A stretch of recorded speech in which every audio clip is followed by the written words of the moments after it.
So first thing that's really cool about the push, we can add instruments from the push itself. There's a button here called Add Track. So I hit that, populates my browser here, which I can scroll through, find any sounds, drum racks, things like that. So I'm just going to go into this folder here that says user files, go into the user library, which the user library is just a place for your own custom sounds, things like that. I created this nice demo folder so that I have some stuff to go to so I don't scroll around forever. This is Houston, contact with a test 1. Whoa. So I have a drum rack instrument here, and if I want to load that on the push, I just press the load button. You'll see on the screen, wham bam, kit 808 Lenny. This is just a grouping of custom sounds. For those of you who don't know what a drum rack is, basically container for sounds. So I'm going to break down real quick, when you load a drum rack, what is going on with the pad grid here, right? So we have an 8x8 pad grid. So first off, 16 pads down here. Just a bunch of different drum sounds, right? This top section, 32 up here, becomes what is known as our step sequencer. So when you think about a step sequencer, we're going to be able to plug notes into this, and it's basically going to roll over them and play them. This bottom 16 down here is what is known as your loop length. So notice right now on this magical track here that has my name on it, there is no clip here. Watch what happens. I'm going to press once on this first pad, and while clicking and holding, it's not really clicking and holding, pressing and holding, notice that it has created a clip, right? And it's created a clip that is 2 bars long. So this is pretty cool because now all I have to do on the push, select a sound, say my kick drum. You want to start your house track. We're going to put kick drum on the quarter notes. So I should mention right now on the side strip here, there's musical note division. So right now this is set to 1/16 notes. That means each pad is the equivalent of 1/16 note. So you'll notice we see the green pad scrolling through over 2 bars. Notice also on the bottom here we see bar 1, bar 2. All right, let's make some sound.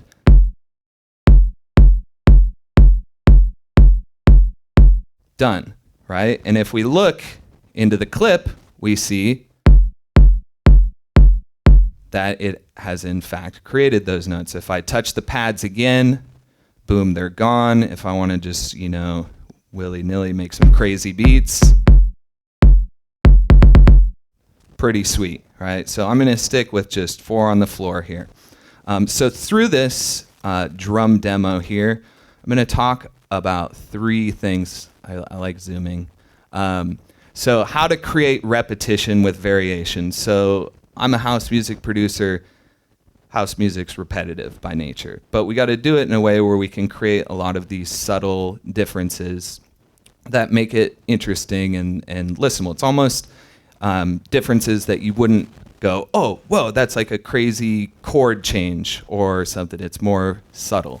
So I'm going to show you how to add effects to individual sounds and talk about how we can adjust note timing and velocities within our rack here. So I'm going to add another sound here. I'm going to find this snare, and I'm going to add that just on the 2nd and 4th, or the backbeat, by plugging it in right there. Snare is a little bit loud, so to turn that down from the push, I need to hit the device button up in the top corner here. There's 4 buttons up here. These are really important because they change the mode and the display on the push. So right now, I'm viewing the clip mode here, so I'm seeing some features about the length of the clip and whatnot. So I hit device, and now I'm seeing, let me open this up here. I'm seeing inside of this drum rack pad, which has this snare sample. Good Lord, has that snare been clipped like nobody's business.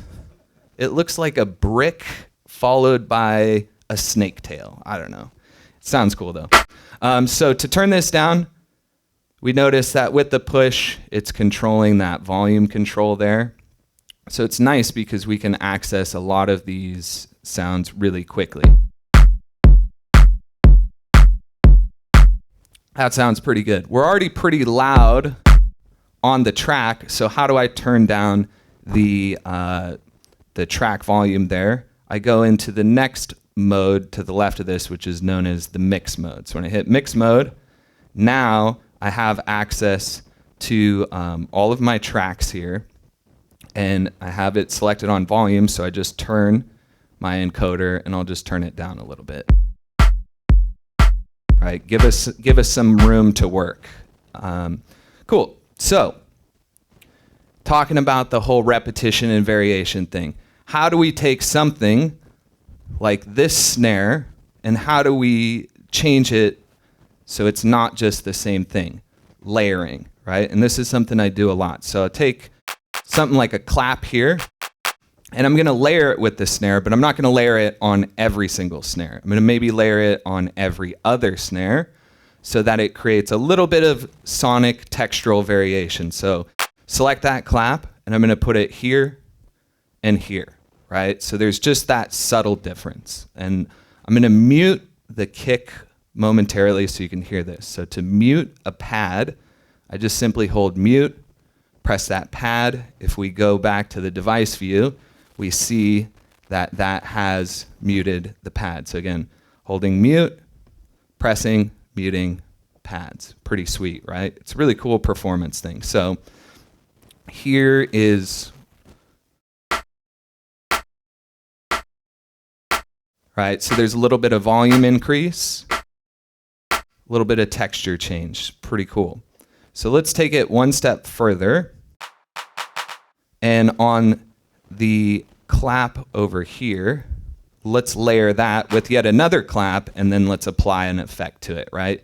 Because then essentially we've created a little bit more variation than we had before. So I'm going to place this last clap there, and let's play it.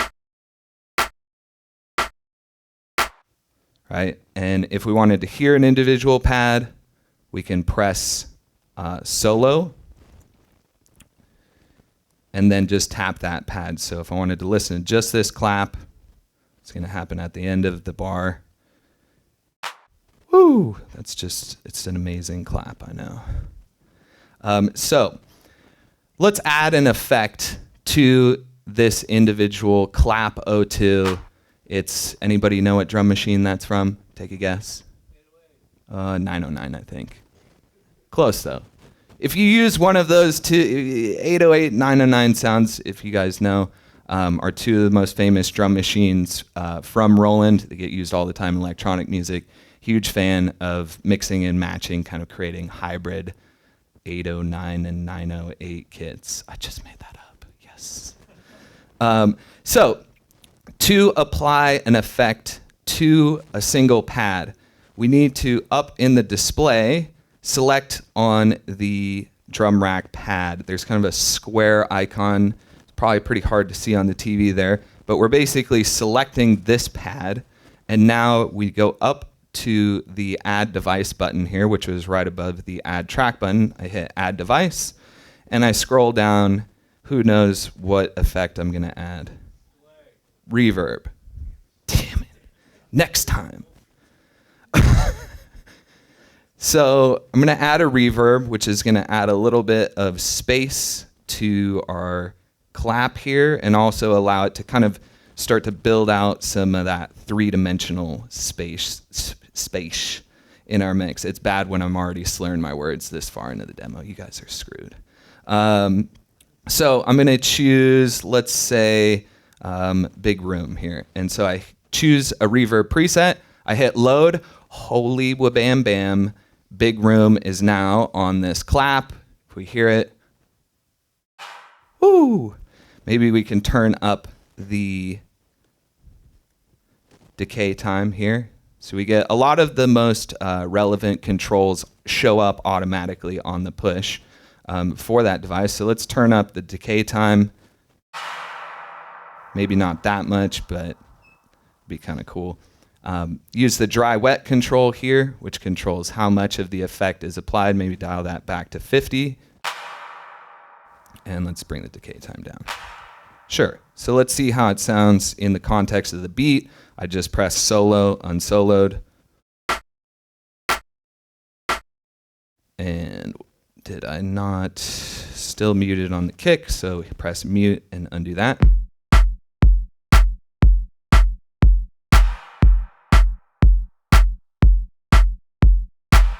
Pretty sweet, right? Subtle variation. All right, what's next? If you're a music producer, subscribe to our channel and stay up to date on the latest Pyramind tutorial videos, track breakdowns, elite sessions, and more. Visit us at pyramind.com.